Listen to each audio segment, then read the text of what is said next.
Well, part two tonight is called The Blueprint for Innovation. I have never seen this presentation before. You've seen Bob Jones before, and we see a guitar here, and I'm just going to turn it over to Bob and figure out what's going on. Bob?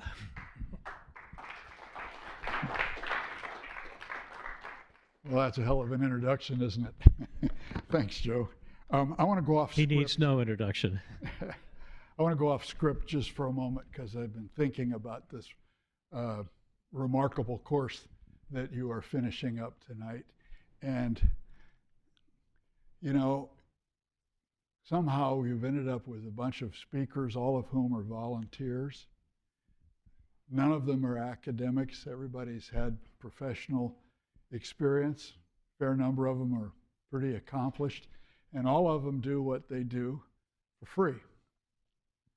And that's pretty remarkable. And you could say, well, yeah, it's a team effort and it's a collaborative group thing. But the fact is there's one person without whom none of this would happen. And he's been doing it for free for 37 consecutive years.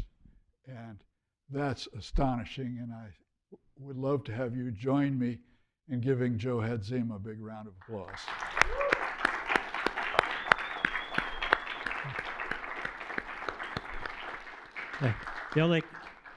I don't know how I managed to keep them coming back for free, but it's I'm in awe of them. So thank you, Bob.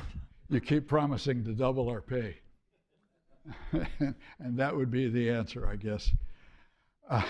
And just to elaborate just for a moment longer, I do have friends who say, Bob, every year you make yourself crazy in the second half of January because you work much too hard preparing these little talks that don't last all that long. Why do you do it?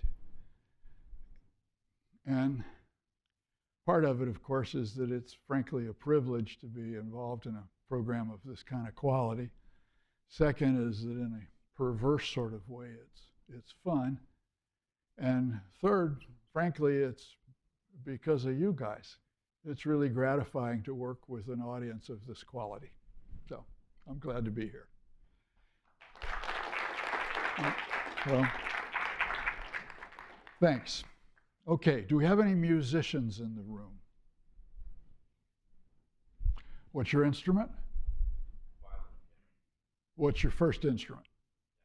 What is it? Piano. Jazz, classical? Classical. Okay, what about you? Also piano. Classical, jazz, rock, blues, boogie woogie? Classical. Okay, and yourself? The triangle. The triangle. Awesome. Well, you know, if you go to Boston Symphony Orchestra, there's a guy there playing the triangle. It's not to be underestimated. Do any of you know what a blues jam is? Okay, let me describe this for you.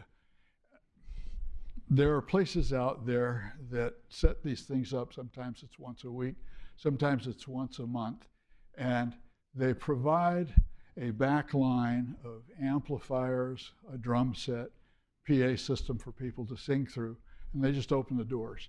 And random musicians wander in, frequently having never seen anybody else in the room before, and there's a sign-up sheet. And so you write down alto sax, or you write down piano, or you write down drums, or you might write down guitar and vocals.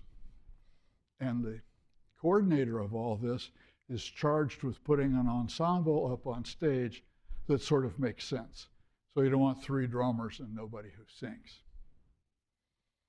So they put an ensemble up on stage, you get 3 songs, maybe 4, and then you're off the stage.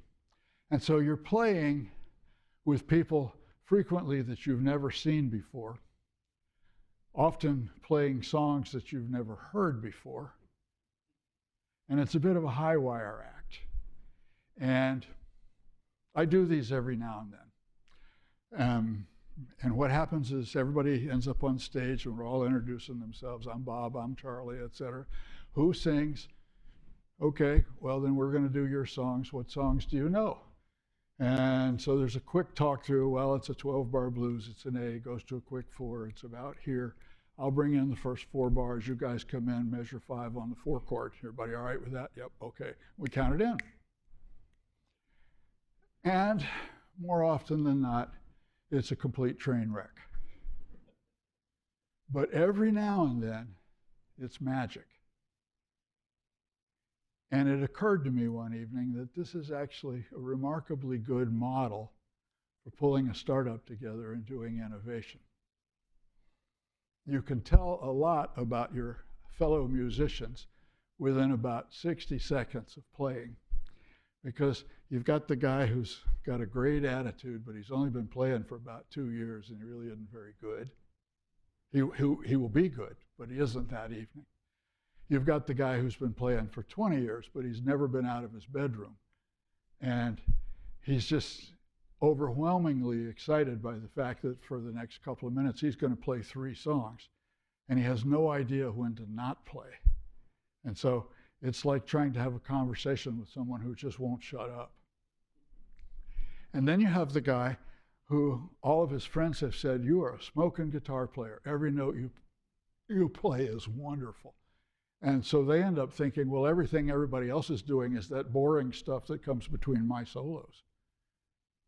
And if you're lucky, on the nights when it's magic, you have people who know what they ought to be doing. And they know that if it's your solo, my job is to support your solo. And in fact, if I can, to make you look good. So I might bring it down, I might bring it back up during powerful, I might even stop. 2, 3, back in, right? My job is to back you up. You, I hope, will return the favor. And there was one evening, it was in February, a place in Acton called the Acton Jazz Cafe. Really sophisticated bunch of musicians, and they would have blues jams on the occasional Thursday nights. And I ended up one evening out there fronting a 10-piece band, which I thought, oh, this is just going to be awful. There's 2 guitar players, 2 keyboard players, piano and a Hammond organ, bass player, drummer, 3 horn players, and a harmonica player, blues harp. And I thought, oh my God, I don't even want to get up on the stage. This is going to be terrible. And the sax player that was standing next to me was wearing shorts in February, and I thought, okay. Turned out that he had just come in from a tour with Bonnie Raitt. The keyboard player had spent some time backing up B.B. King.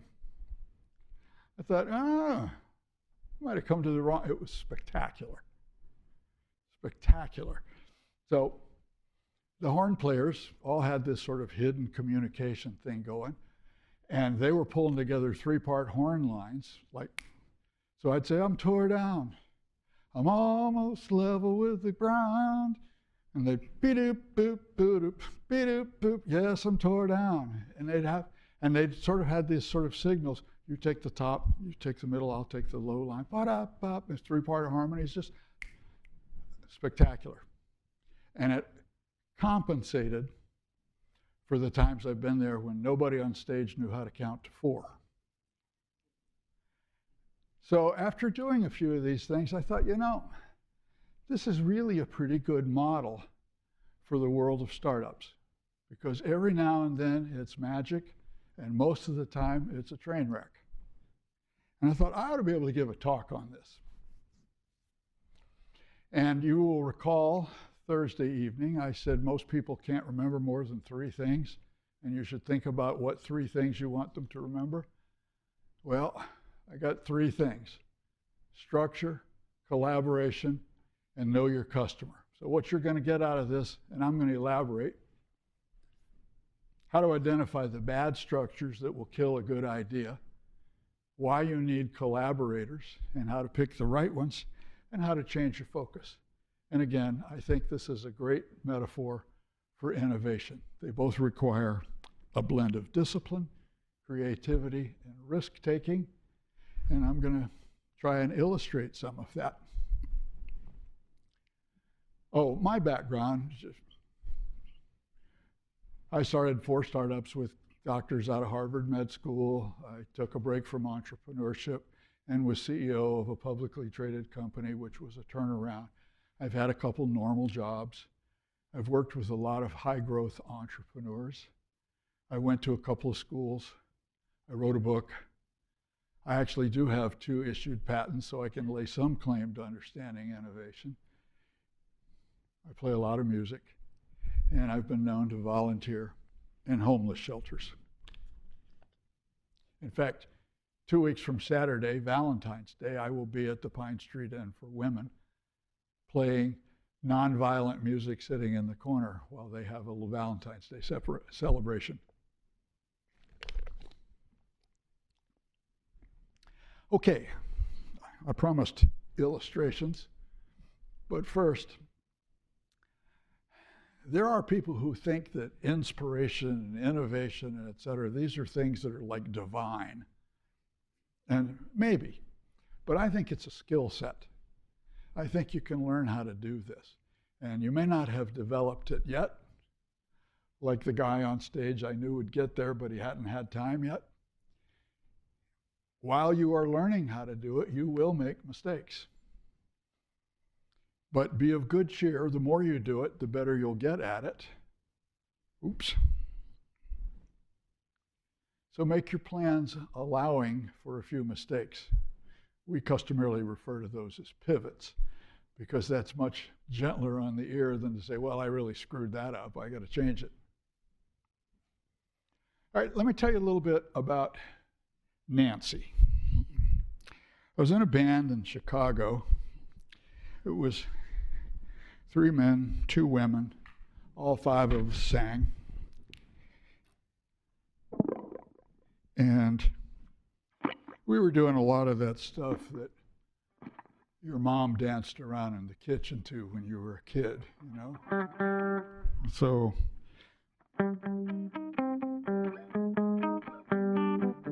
sweet dreams are made of this, right? That stuff.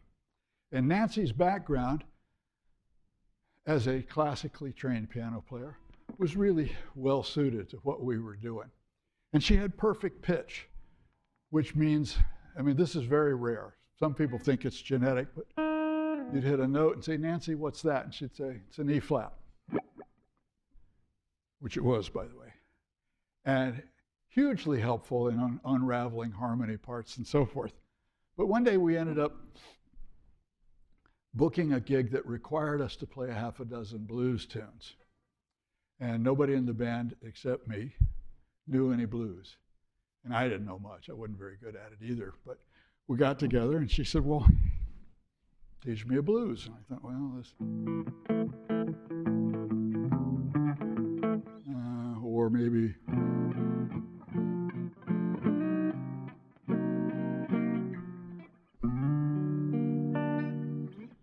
No, let's do something straightforward.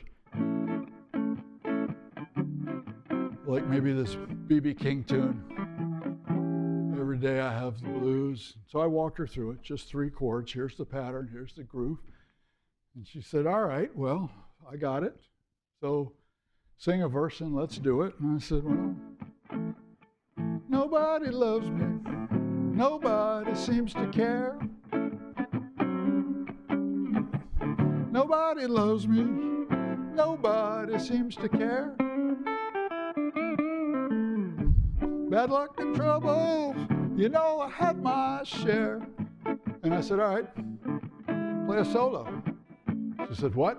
I said, this is your turn, play a solo. She said, what do I play? I said, I don't know, make something up. She said, wait, stop. Where's the sheet music? I said, Nancy, it's the blues. There isn't any sheet music. I mean, you know these 3 chords. Presumably you know the scales. So weave something through those scales that fits the tune. She said, I said, well, that's what you got to do. She said, do you do that? I said, poorly, but yes. She said, show me. 1, 2, 3.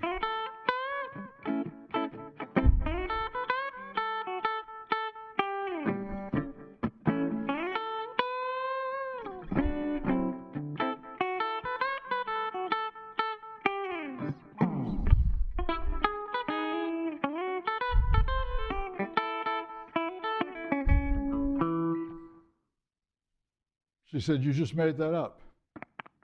Well, wasn't very good, but yes. She said, if you were to play another solo, would you play the same thing? I said, well, I don't even remember what I just played, so no. She said, you'd play something different. I said, well, I got to, yeah. She said, show me. 1, 2, 3.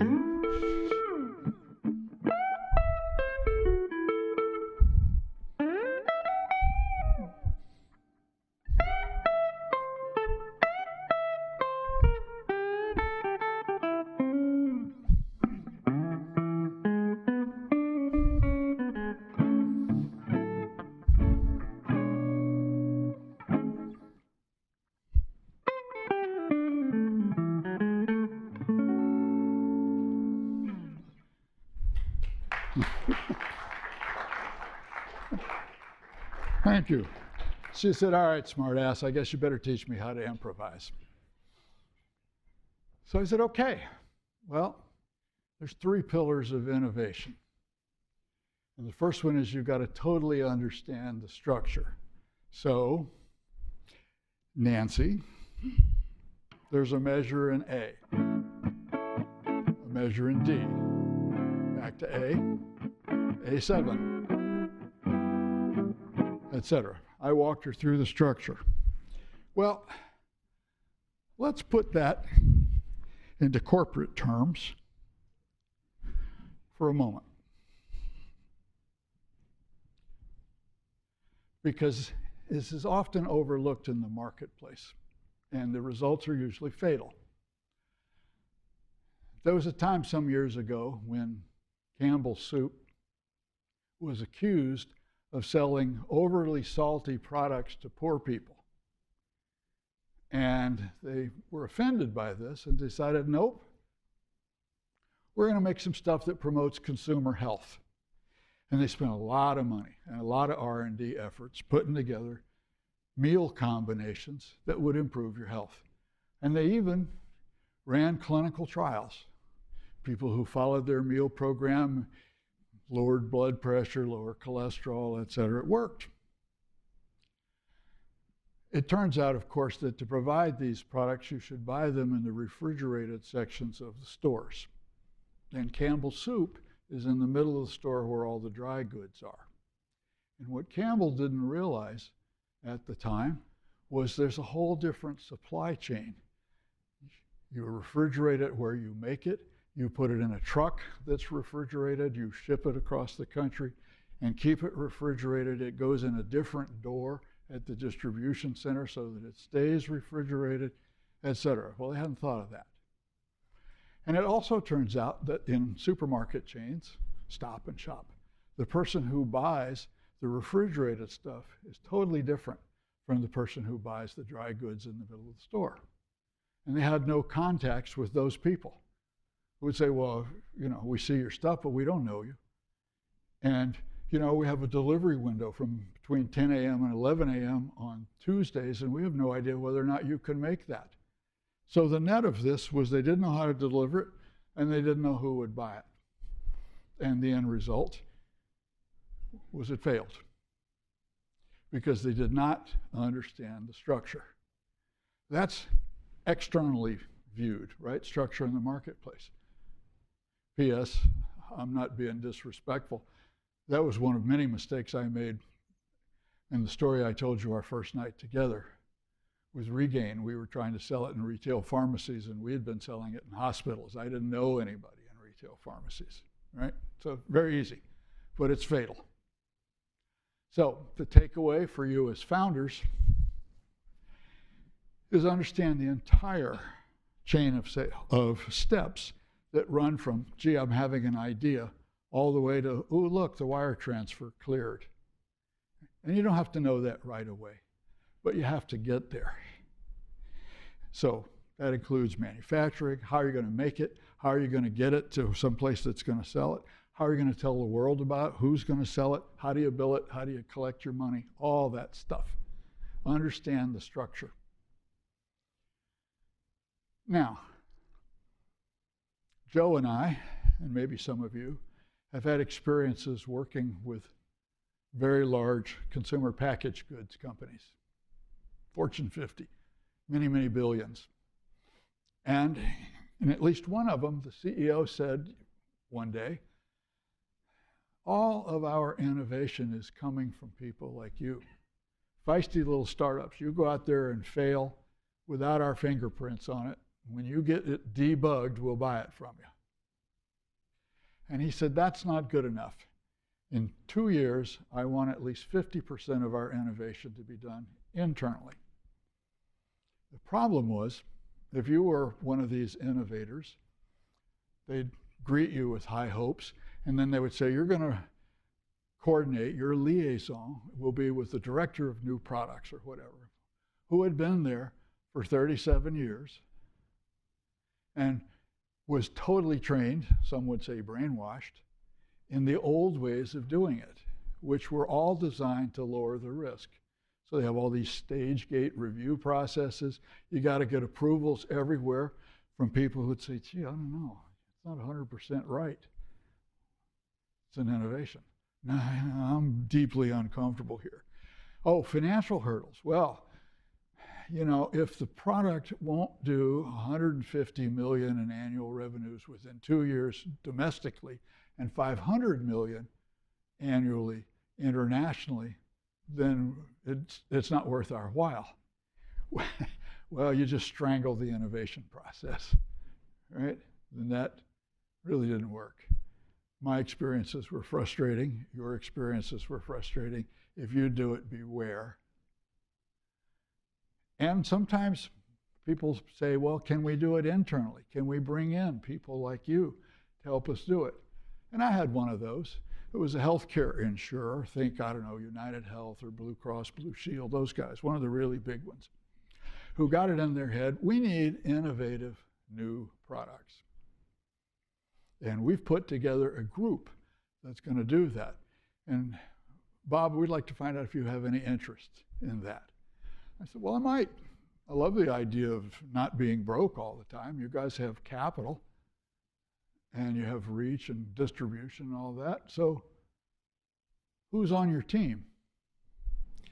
Well, we've got this guy who's got a PhD in biomedical engineering, and we have these people who've done a lot of work in finance, and we have these people who are deeply engaged in insurance and putting together packaging. I said, okay, sounds smart.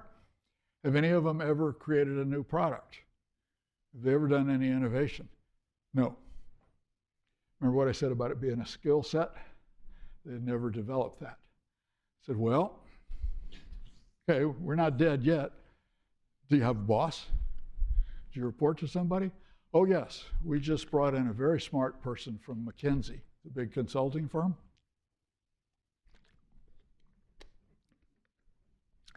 I said, really? So let's see. She's poised, polished, articulate, smart, analytically talented. Yes, yes, all of those things. Has she ever created a new product? No. She ever done packaging, promotion, ever done a marketing plan, ever been involved with sales? No. Okay, well, she's not acquired the skill set. No, thank you. So my decision, but if you run into an opportunity like this, ask those penetrating questions. Oh, here's a little sidebar story for you. I got a call about 3 o'clock in the afternoon. It was maybe 2 years ago. Bob, I'm wondering if you're free for dinner this evening in the faculty club at MIT. I said, maybe. What's up? They said, well, we've got a group here from Russia. They've been here for a week or two. And they came over to study entrepreneurship. And we're having the final dinner this evening, and there's an opening in one of the tables.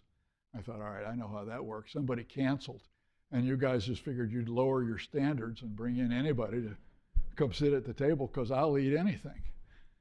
And they said, well, I said, yeah, let's do it. So I ended up in the faculty clubs, lovely views, Charles River, Boston at night. Awesome.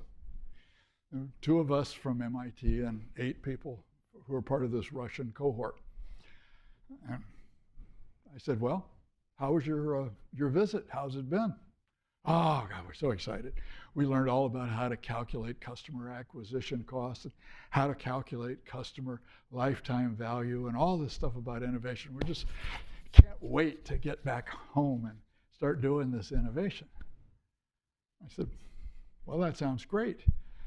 You do realize, of course, that most of us don't get it right the first time, and there's usually a failure or two somewhere along the way. And how do you feel about failure? And you would have thought that I reached into my briefcase and pulled out a live rattlesnake and put it in the middle of the table. Oh, no, we don't do failure. Well, then you don't do innovation. There is an example that's a classic in the literature of somebody who did it right. And that was Lockheed Martin Aircraft. This was around 1940. Now, you probably know that it takes years to make a jet airplane.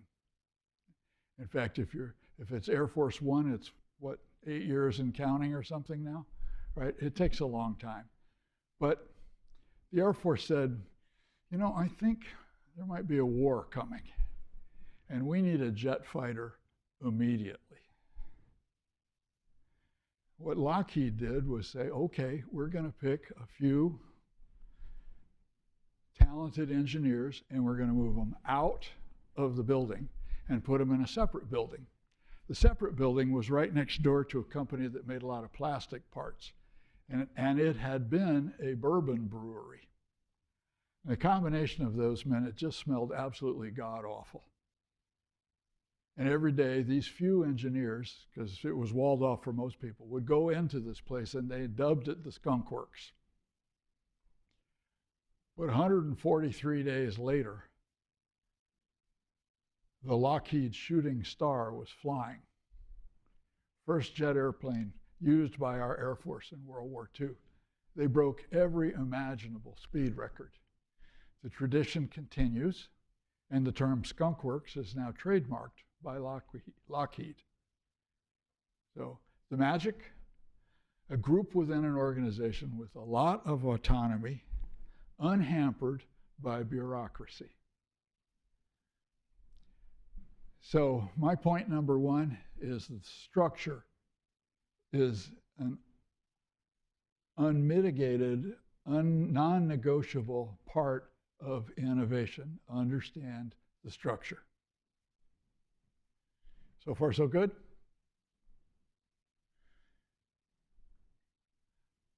So understand the backgrounds, the habits, and the mindsets of your corporate structure if you're contemplating doing innovation within a corporate framework. And if the mold that they pour these ideas into won't support innovation, have the good judgment to say no, or let's break the mold. Okay, that's pillar number 1. Pillar number 2 is pick the right collaborators, because your team is everything. I have a musical anecdote. There's a place in the town of Salem called Salem Beer Works. We ended up in there one evening. And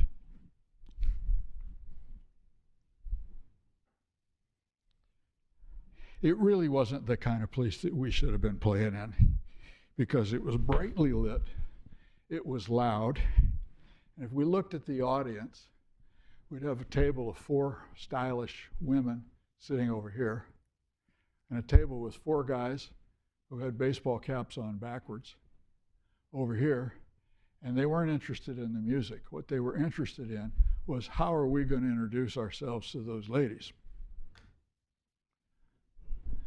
So we played what we play, did our arrangements, did our harmonies. We'd finish a tune, and it would be like we were in a cemetery or something. There was not a hint of applause. And somewhere near the end of the set, we were approaching break time. I said, guys, this is stupid. Let's just jam and have a little fun. So I said, well, what do you want to do? And I said to the bass player, well, why don't you play something like...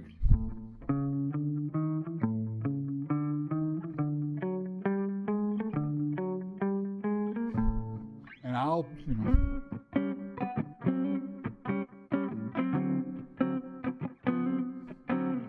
And the other guitar player was a good player. I said, Tim, I'll just back you up, play something. So he did. And in the midst of his noodlings, he landed on this god-awful note. So it was something like...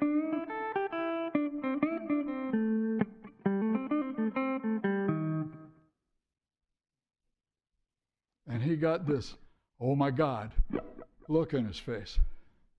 And as it happened, I knew that that note was a flat 5. And I quit backing him up and just stepped right in and said,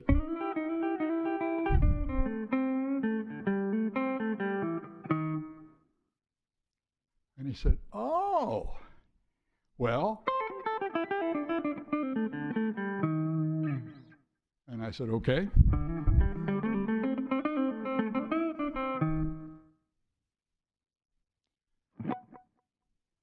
So he said, well, how about...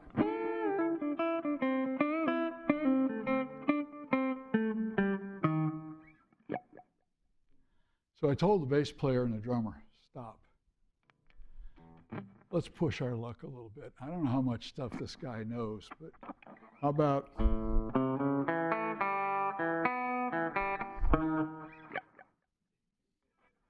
And he said, Beatles? Whoa, let me think. Okay.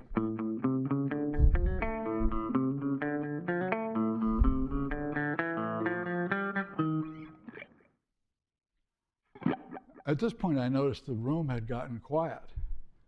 That all these people who were, these guys who were telling lies to the women had gone quiet. And I said, all right, let's push our luck.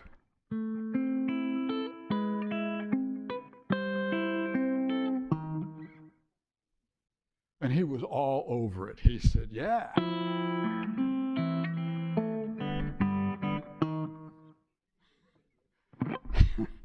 And I said, well, all right, Santana.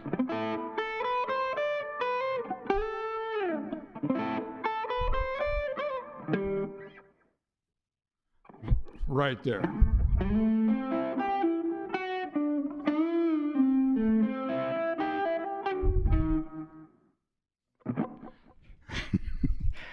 Well, anyway, we went on for a little while, getting kind of silly, and eventually I said, all right, to the bass player and the drummer, I said, last chord, I'll bring it in, big ending. And I said,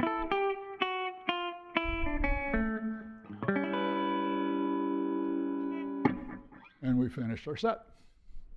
And for the first time that evening, we got a round of applause.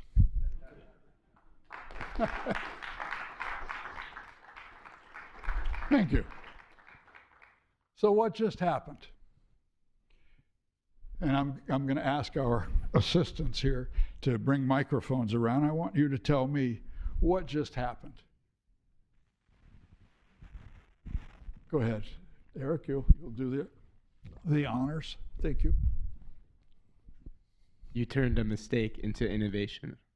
Oh, okay. We turned the mistake into innovation. So our mistake led to, go ahead.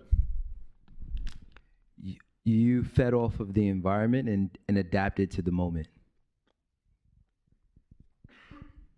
Well, I saved his bacon because he was sitting there thinking, oh God, I have truly stepped in it. Now what? And instead, I turned it into a feature rather than a bug. Go ahead, sir. I was going to say it feels like you worked together to do that. It's the constant feeding off of what the other person was doing and allowing that person to make decisions that are ones that you don't control. So there was a bit of trust there. I had no idea what he was going to play, and I returned the favor by playing stuff that he totally did not expect. And so it was a bit of a high wire act, but it was in fact a dialogue. You're quite right. And it was a conversation where neither of us knew the script. And I abandoned the whole rhythmic structure and just said, I'm going to start quoting classic tunes, right? With a screw up at the end, and challenged him to come back with a response. And we accidentally captured an audience that had previously been completely disinterested. So suddenly, what had turned out to be, it's just another gig, turned out to be fun. And I would love your insights. I will argue that we were collaborating. What made us good collaborators? Tim, the other guitar player, and I absolutely had that thing going, and the audience picked up on it. So, what made us good collaborators?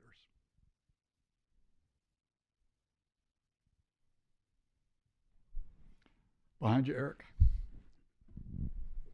Yes, sir.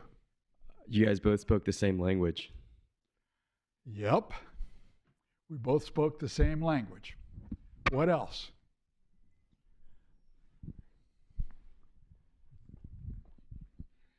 Like everyone raised the bar to a next level. Everyone, say that again? Raised the bar to the next level. We all kind of elevated our game a little bit. Yep. Were we rookies? Had Tim and I only each been playing 2 years? We each had a library of stuff that we knew that we could draw on. So we had what in a corporate context you would call domain expertise. Yes? Okay, what else? Down here. Thank you, Eric. And you, sir, thank you for your many contributions over the nights I've been here. Thank you. You both were aware, very present. You were able to pick up on each other's cues. Neither of us was checking our phone bill at the time. We were 100% immersed. That's absolutely right. Thank you. So more important than the fact that we knew our music was that we were able to play and listen at the same time.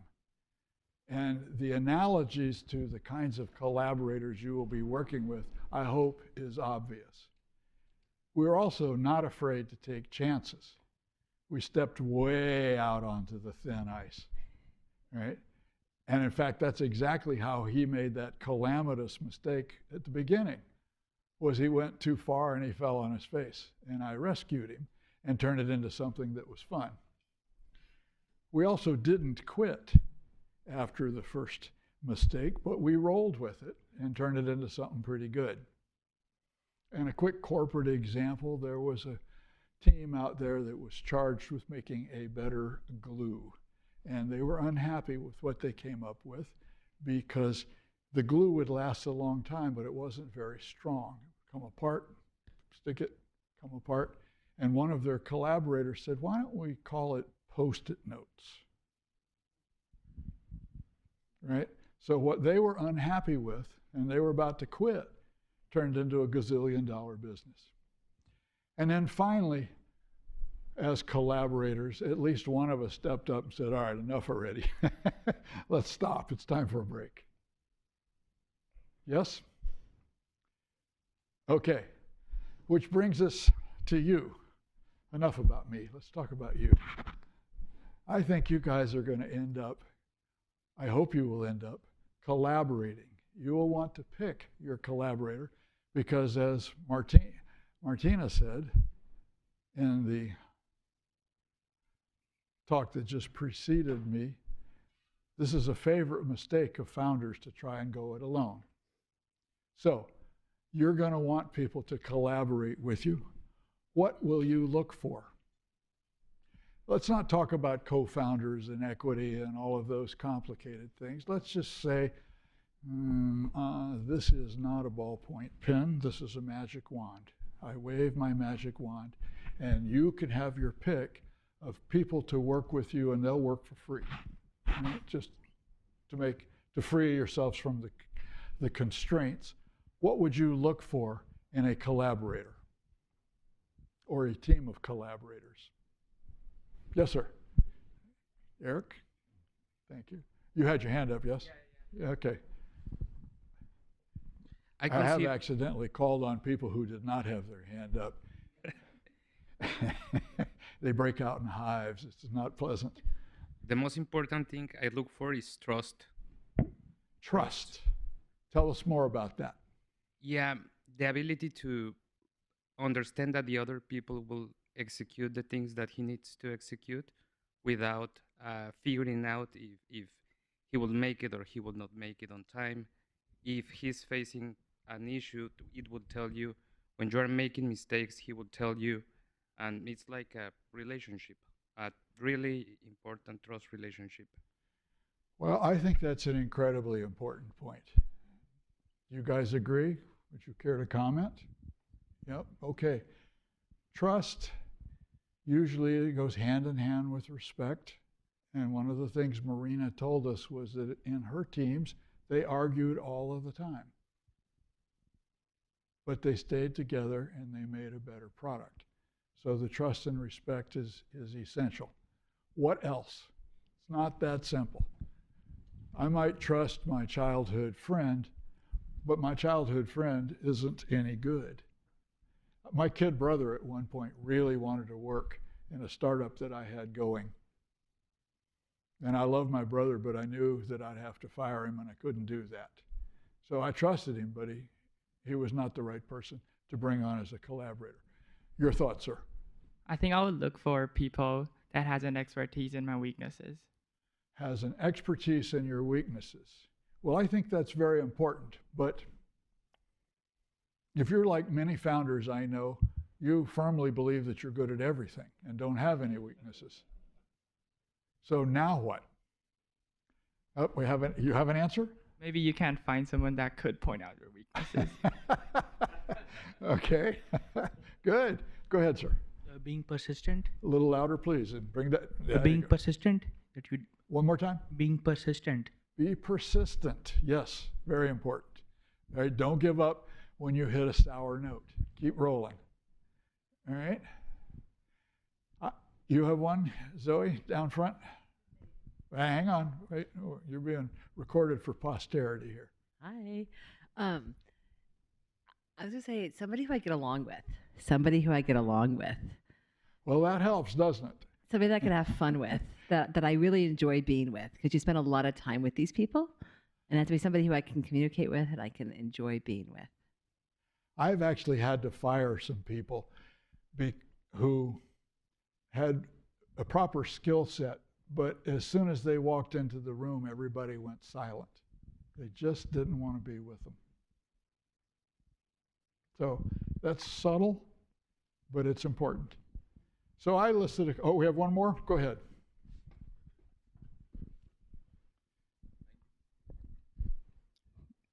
Dedication. Dedication. Yeah, well, that's, in poker, that's table stakes. That gets you a seat at the table.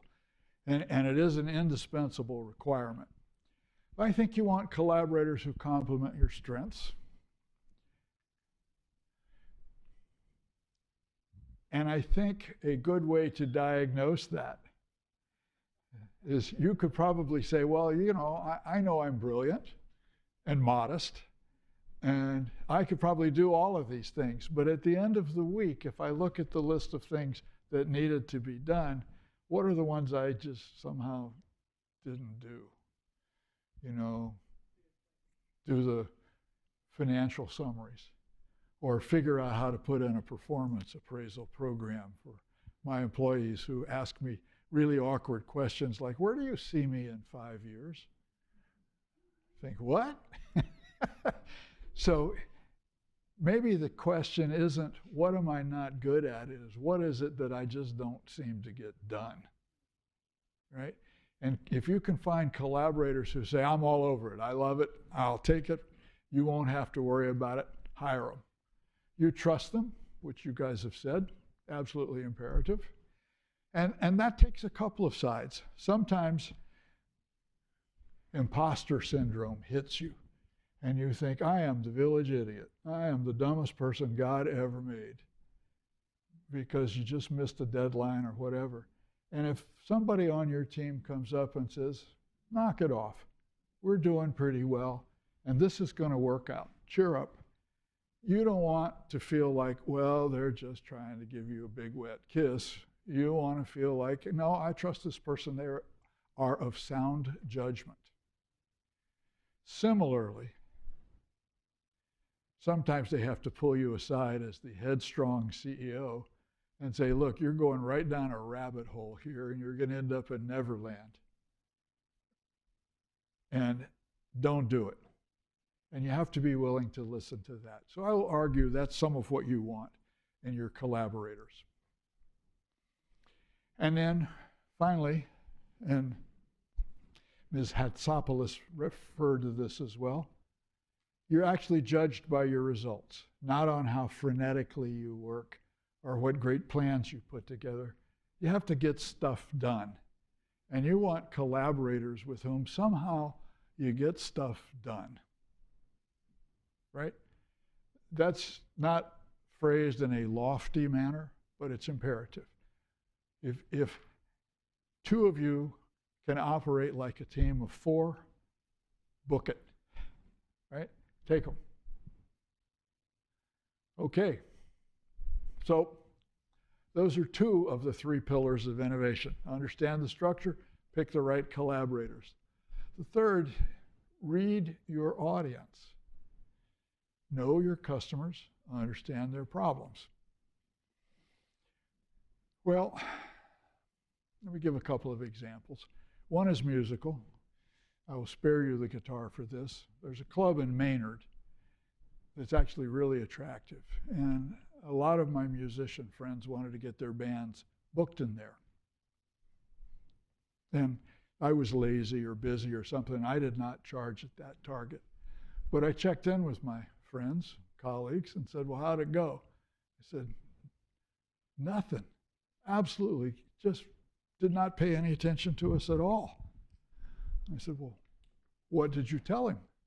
I told him we were a great band. We all play well. We sing well. Our horn section is killer. How do you react? He just wants to make money. I thought, well, okay, then let's try a different route. So I contacted him, and this was only because I'd already talked to my friends and realized I was about to make the same mistake they did. I'm not claiming prescience here or anything. But he said, well, tell me about your band. I said, we pull in a great crowd of really nice people who are economically well off. They come early, they stay all night, they buy all of your high-priced drinks, they tip generously, and they love us. Translation, more money. And furthermore, we're really easy to get along with. We're professional, we're punctual, we're not loud. Translation, no headache. He said, how's April 22nd? And we're playing there April 22nd. True story. Okay? Because I read the audience with a little help from my friends who failed. And I said, okay, if he cares about money and less headache, if your memory's really good, you will remember that my first talk with you guys on Tuesday of last week, I said, here are the 2 key points for marketing. Find out what your customers want, give it to them. Okay, here's a more corporate example. few years ago, we had developed a product for weight loss. It was a nutrition bar. It would help you lose weight. And the science was good. I mean, all the docs were solidly behind it. And I thought, yeah, okay, but I want to test it. We were about to get distribution in CVS. There's a mall in Springfield, Massachusetts. It's sort of horseshoe shaped. And CVS is in the end of the mall. And there's stores all up and down the mall, Sephora and all this stuff. I set up on a table, the likes of which we often have in this room, right here, outside the CVS, and put my stuff on a table. And I spent pretty much a week in Springfield, Massachusetts. Felt like a month. People would walk up to the table and say, "What do you got?" I'd say, "Well, I'm interested in what they have to say." I said, "This thing's made with low glycemic carbohydrates and it prevents hyperinsulinemia." And they'd say, "Well, okay, thank you. Have a good day."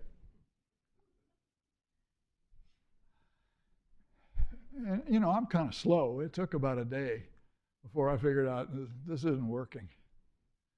So the next day people would walk up and say, "What do you got?" And I said, "Well, this will help you lose weight without ever being hungry." And they said, "Oh my God, where do I get it?" I said, "Well, don't you want to know how it works?" "No."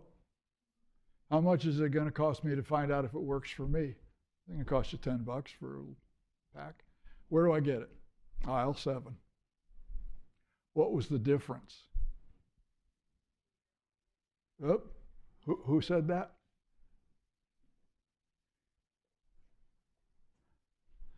Oh my God. Shanice, stop sitting in the balcony, for God's sake. You're wearing the poor man out. You knew your audience at that point because Springfield and what they were actually looking for.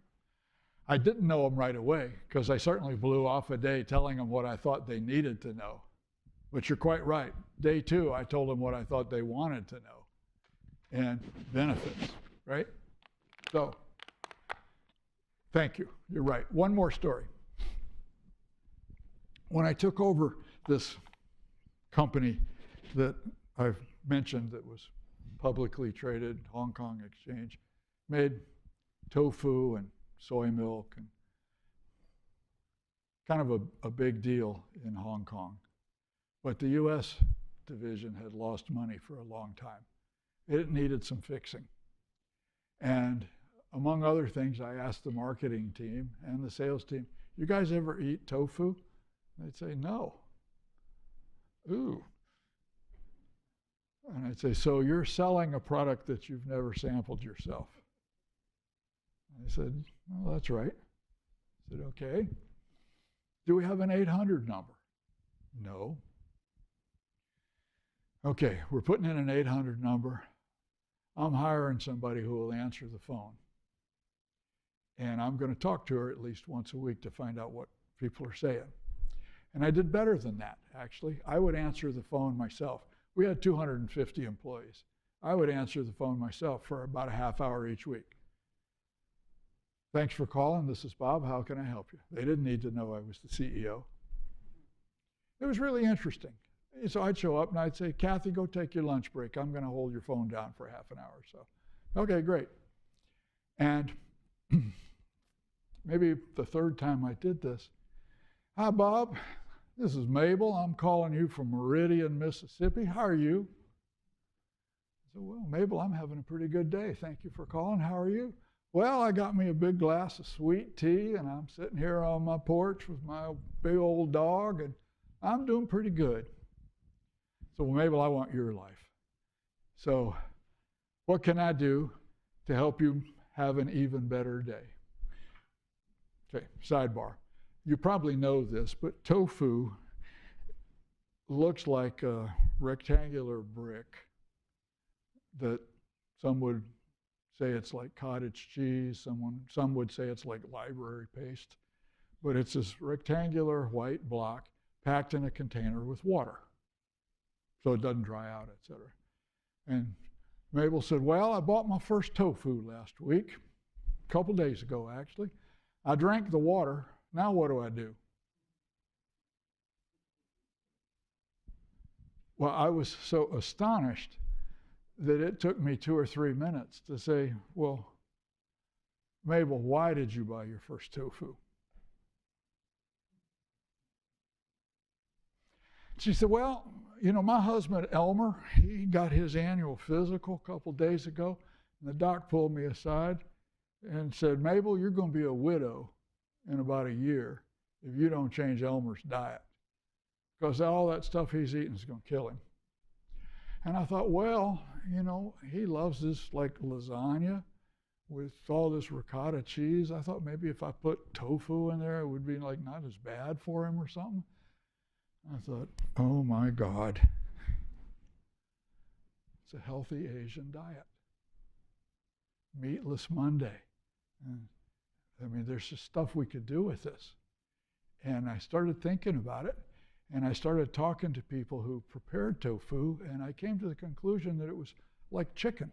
You never just take a piece of chicken and throw it in the oven. You baste it, or you infuse it, or you season it somehow or other. Tofu is the same way. So we found an executive chef at a hot hotel chain in Philadelphia, Rittenhouse Square, if you know the city. Used to be a football player, quit playing football, gained a bunch of weight, didn't like that, decided he needed to modify his diet, started coming up with great recipes for tofu. We put him to work. We ended up doing a demonstration, ended up in Walmart. Because I listened when Mabel called us. Okay? Okay, so the 3 takeaways for every innovator. Sorry, there are a couple of takeaways here. You might think you're selling a product. You might be building a business in hopes of selling a service. I'm here to tell you that if you're going to get paid, you're going to solve somebody's problem. People pay you to solve their problem. They don't buy your product. They don't buy your service. They buy the solution that you provide to their problem. And by the way, you want people who will cheerfully pay you to solve their problem. Even better than that, by the way, is if they will tell 1,000 of their closest friends about you and act like your sales force. Right? So the trick for you is to solve a problem profitably for a large enough audience that you will be able to build a company. Yes, sir. Oh, we need a microphone. Sorry, Eric. Sorry, Eric. Go ahead. Bob, one follow-up.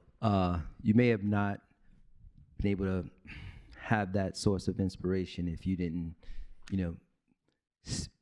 take time and, and be on the phone and take the calls of inbound and speak to customers. How do you create that that mechanism to have your ear to the market as a founder when you're doing all the different things that you may be doing, so that you always have an ear to what the customer needs? Well, I'm at risk of getting metaphysical with you here, but I graduated from this institute like you did. It was a master's program, but I got trained in all the bad habits that you are being trained in. The answer is everything. Here's how we solve this third order polynomial or whatever it is, right? And I went out and failed a bunch of stuff. And I don't like failing any more than you like failing. So this was troubling. So I dug in and said, well, what am I doing wrong? And of course, that was a long list. But at the top of the list was not doing what you just asked about. And that story I told you my first night with you about Regain, where the company was kind of relying on me to succeed with this so we could do our IPO, that message has been burned into my bones. Right? I made something that worked, and they needed it, but they didn't want it. And I had failed to assess the opportunity along that axis. Do they want it? And Mabel called us out of the blue because she had bought this thing. And I was so stunned by I drank the water, now what do I do? I kind of lost my composure for a minute or two before my more recent experiences kicked in. And I said, well, why? This was a grassroots, we didn't promote it, any of that stuff. She bought it. So what was at the core of this? It is something that's worth reminding yourself of all the time. Creating a new product is seductive. You get really excited about applying what you know to solving a problem that most of the time hasn't been solved before. It's very exciting, and you go right down the rabbit hole, right? And you lose all your friends and your family and max out your credit cards, and terrible things happen. And it doesn't occur to you that somebody's got to buy it, right? And so if you want to go from being a technical wizard to being the leader of a successful organization, ask yourself, am I solving a problem profitably for enough people that I can build a business? Does that make sense? It's kind of a long-winded answer. I apologize. But, okay, I put this slide up once before and said it was the most important slide in the talk I gave. I'm going to put it up again for that reason. As you start looking at where you might go with your idea, segmenting the market according to motivation, not according to economic capability or anything else. Mabel was not economically advantaged, but she was motivated because she didn't want to be a widow, right? So she was feeling the pain right then. Mabel probably had some friends whose husbands were also on the watch list. They were worried. We might be able to reach them. Maybe Mabel would tell them about us. And then there's another group that says, yeah, I ought to pay attention to my health. I'll do that next week. Right now I'm going to have a hot fudge sundae. And then there's all these huge numbers of people down here that you shouldn't bother pursuing at all. It's a graveyard. You cannot afford to reach them, and you do not have the time to persuade them that what you're doing has merit. So start at the top. Okay, I'm sorry for repeating this from a week ago, but I really do think it's an incredibly important lesson. Okay, so the point, figure out who's going to find your offering to be important and unique. That's your audience. Figure out how to find them, solve their problem, take their order. All right, now I know that you all are quantitatively sophisticated. And I have said in my headline, 3 pillars of innovation, and there's something wrong with that slide. Joe answered this in his first talk, which is, oh yeah, by the way, find some good luck. I can't help you with that, but it doesn't hurt. All right, we have some time tonight as opposed to several of the other presentations. It's your turn. Do you have any questions or comments? Think about it a little bit, because many of you said on our first night that you are actually thinking about making a career out of entrepreneurship. And I offered 3 words: don't do it. And you're still here. So we didn't scare you away. So structure, collaboration, know your customers. Do we have any comments or questions about any of this? Zoe?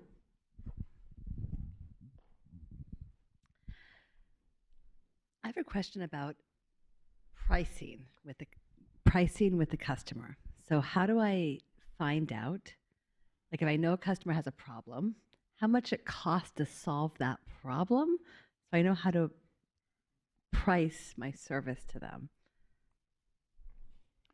And really how big the problem is. A lot of people don't want to tell you how big their problem is. Those are kind of 2 different parts of the question. I hate questions like this. All right, thank you. So the question was around pricing.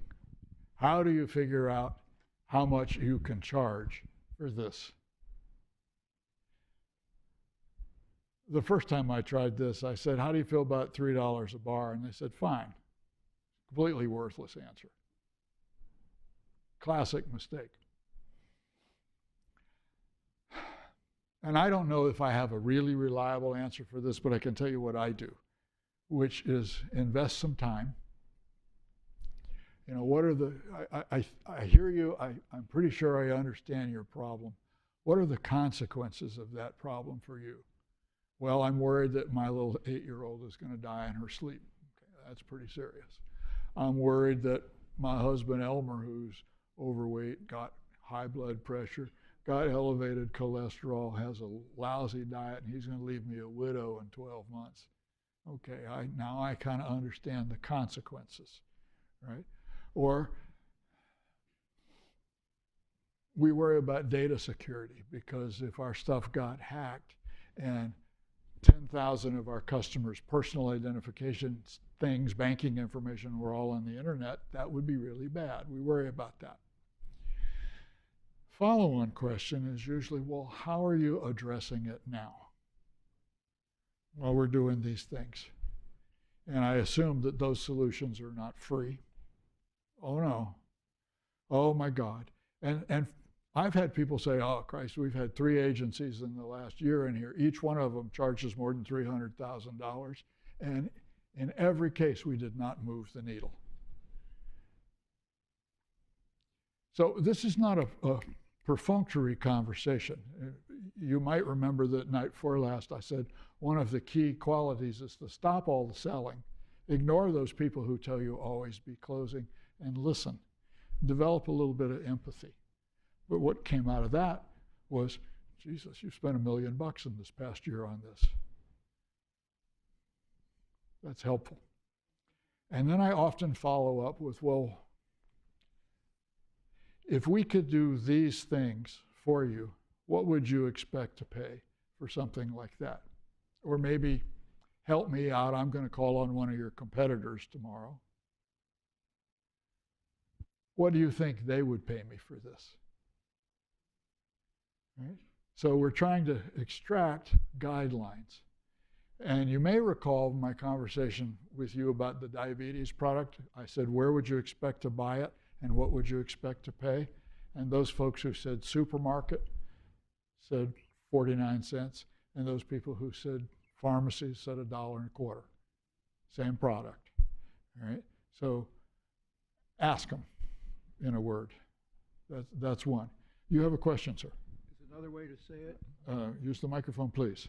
Is another way to say it? Ask, in the best scenario possible, how much would this be worth to you? Yes. Yes, I think that works as well. I think you have to be a little careful because people start putting their hands over their wallet when you say, how much would this be worth to you? Because they know what the follow-on question would be, which is, well, would you like 3 of them or 4 of them? I can do that. So, thank you. All right, anybody else with questions or comments? Max, in the back. Joe, you want to take care of this? Eric's looking kind of tired over here.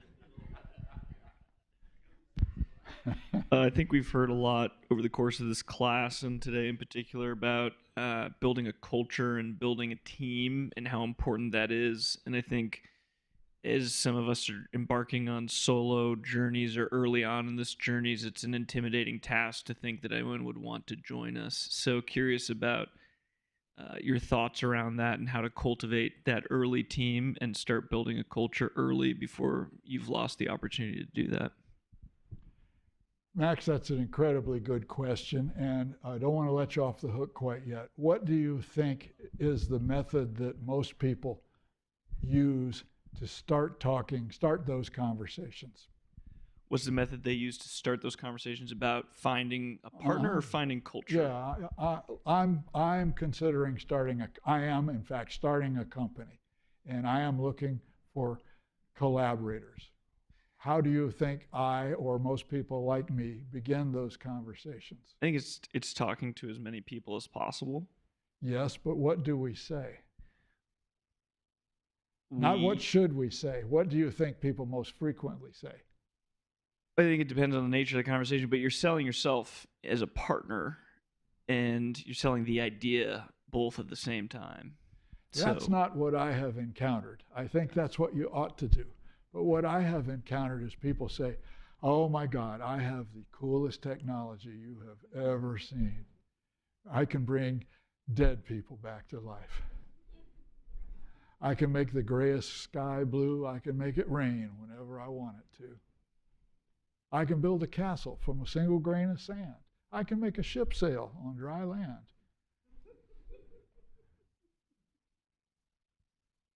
But I think what makes more sense is you want people who are united in their interest in the problem.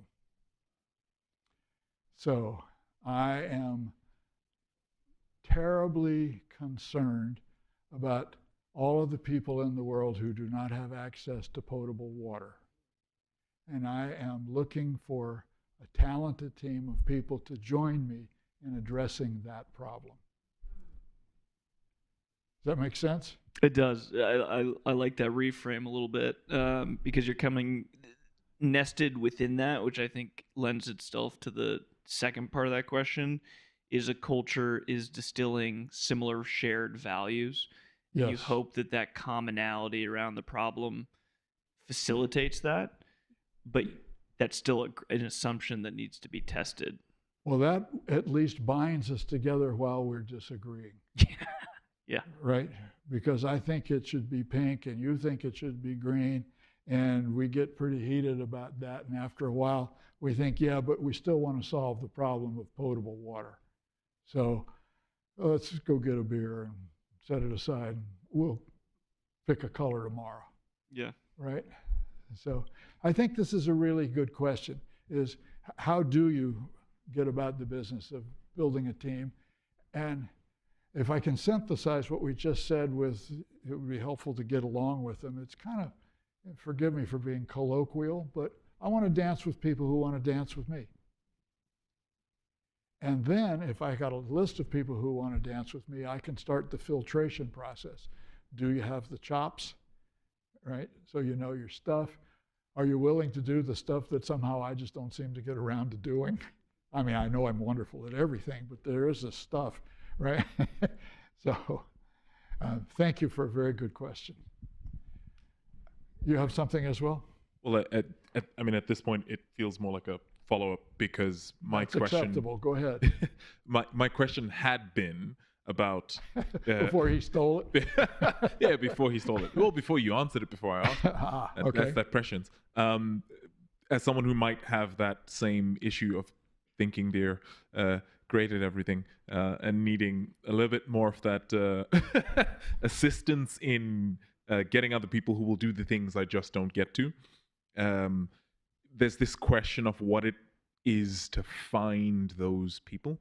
Not just the where, because I think that's driven by that mission, right? You find people who are excited by the same thing as you, but it's more the if we're already saying the issue is your blind spots are difficult for you to see, what is it for you to pick people who cover the blind spots that you're not knowing to look at? I can tell you what I do. I won't tell you it's the right thing to do, but again, I have learned the value of listening. So I often ask things like, tell me what you have done in your last couple of jobs. What do you actually do? Tell me about your typical day or week.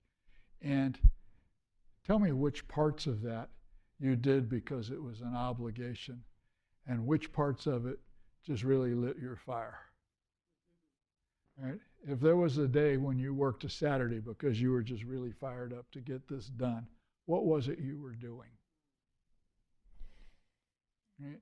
If you find yourself there at 10 or 11 at night, and not because anybody told you to be there, but because you had sunk your teeth into something that was really meaty and you didn't want to let it go, what were you doing?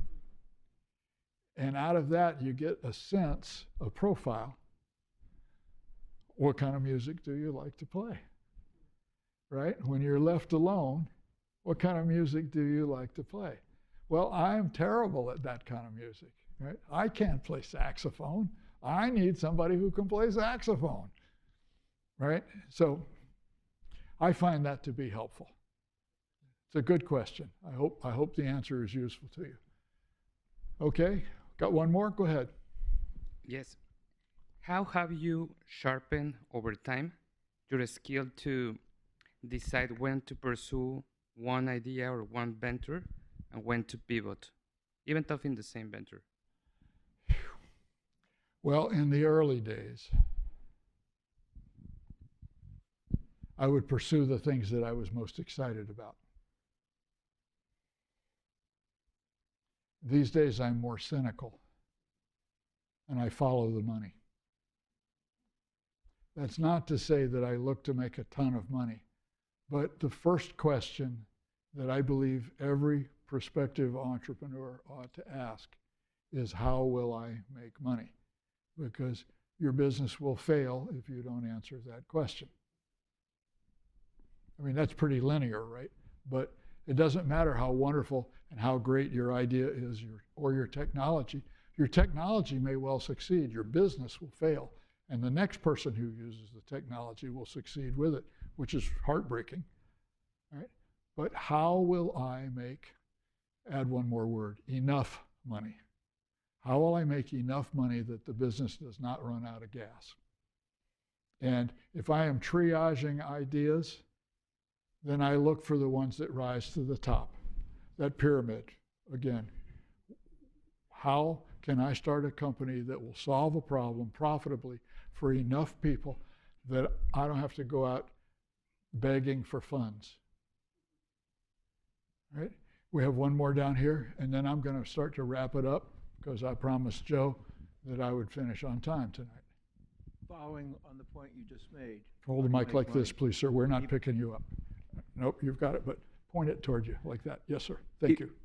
Following up on the point you made, how do you make money? Even better, how do you make money from day one? That's a magic trick. But yes, because if you can make money question. from day one, if you find something that's pressing enough that you can make money from day one, even if it's a token money, or you ask the customer, I need this much to get started, I'm willing to give up my early profits in order to give it to you near my cost. Just give me some good referrals afterward. Well, I like that because, among other things, thank you, it's proof in the market that somebody besides you thinks this is a good idea. Okay. You could help me if you'd like, because I am out talking to people who book speakers in corporate conferences, et cetera. And this particular talk is kind of offbeat. And if you would care to leave a comment somewhere along the way, it might make them feel better about rolling the dice to hire a screwball like me to come in and give a talk like this. This is something we use because I have sort of a mailing list and from time to time send out a newsletter or blog posts, et cetera. And if you don't want any of that, just put in the comment and don't bother with your email address. If finally your email address ends with mit.edu, it will evaporate one day and I won't be able to find you. So put in an alternative. Make sense? Okay.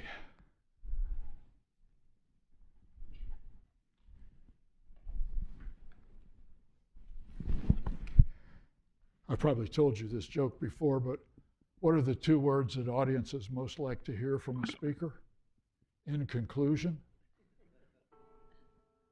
So, in conclusion, the blueprint for innovation is master the structure,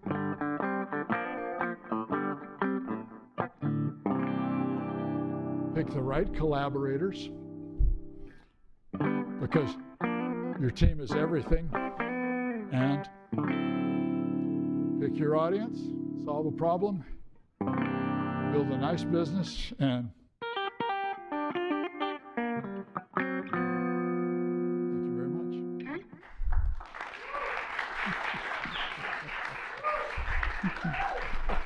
Thank you.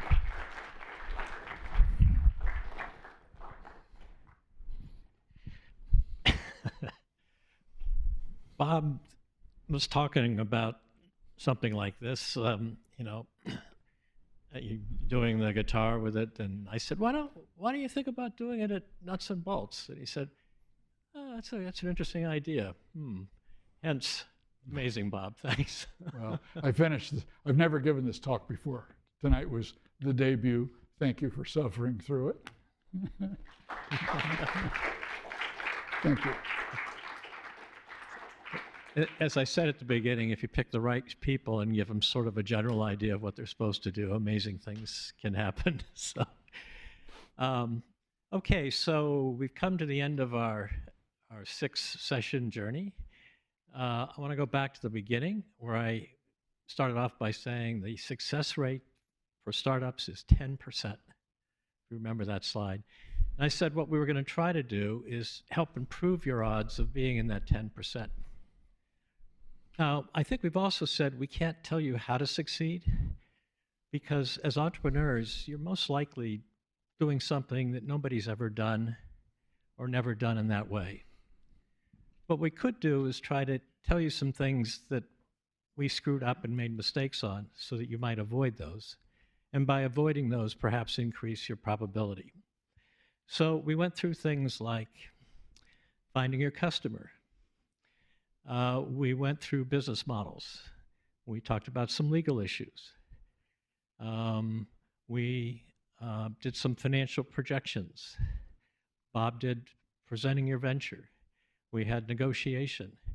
We learned where financing sources came from. So we did a whole bunch of things, and hopefully you pulled some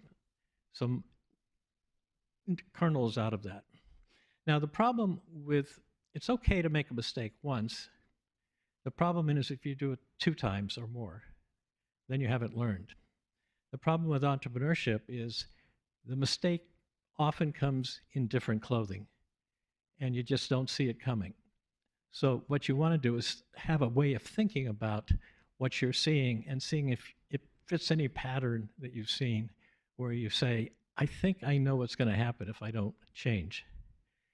And if you do that, then maybe you'll increase the probability of success. We tried to be practical in our advice, and there's one that really struck me as resonated with a lot of people here, and that is how to hold a microphone.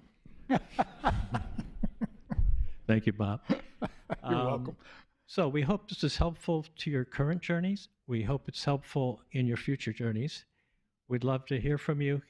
Stay in touch, and maybe someday you'll come back and tell us about your journey and help the next generation of entrepreneurs.